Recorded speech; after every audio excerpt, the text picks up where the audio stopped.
What's the value of a stool test? I recall you saying our our gut microbiome changes so quickly in response to what you eat, it doesn't really give you valuable info.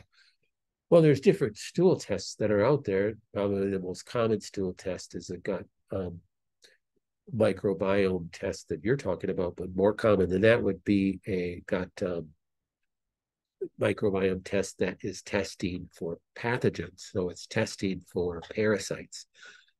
Um, Now, that can be a valuable test if you have serious gut issues that you just can't seem to get into balance. Now, even when I was taking care of, more people with just functional medicine issues, that's not a test that I did on a regular basis, because most of the time, to me, first of all, I mean, yes, you can have parasites that do cause ill health, um, but in truth, there's parasites that can actually even be beneficial. Matter of fact, um, one treatment seems really weird, but a treatment for autoimmune disease can actually be giving a person different uh, types of parasites, because when you have a different parasites living symbiotically in that case in you, it can actually help calm down a hyperimmune response that many people have with Th1 dominant autoimmune conditions. So it's not about, I know a lot of functional medicine doctors that they do parasite tests all the time, and they're all into, we got to kill every parasite in your gut.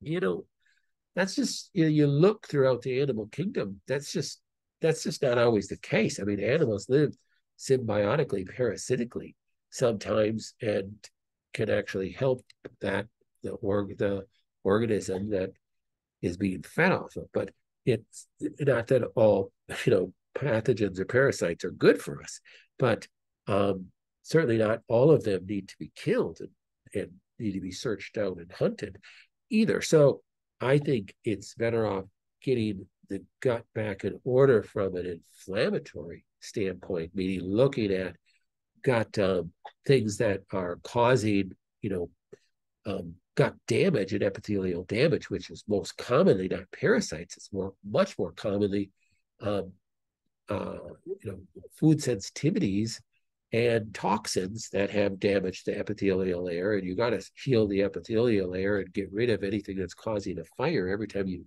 let's say if you have antibodies to gluten and you're eating gluten every day, well, you're causing this giant fire in your gut every day. There's no way, I don't care how much gut healing products that you're going to take, you're never going to heal the gut if you're causing inflammatory damage on it, every time you eat a meal. So running Cyrex panel 3X or 4, array 3X, array 4, or array 10 can be highly valuable to find out if that's the case, and then dealing with that so that you can work concurrently to heal the gut.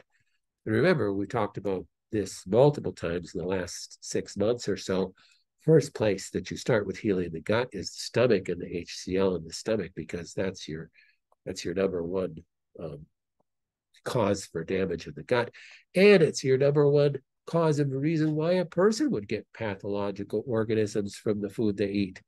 Um, because if I eat sushi that has worms in it that are microscopic and I can't see it, or worm eggs, if I have healthy HCl in the gut, 99% of them will be killed off by the HCl in my gut, and the rest will be destroyed by the enzymes in my duodenum.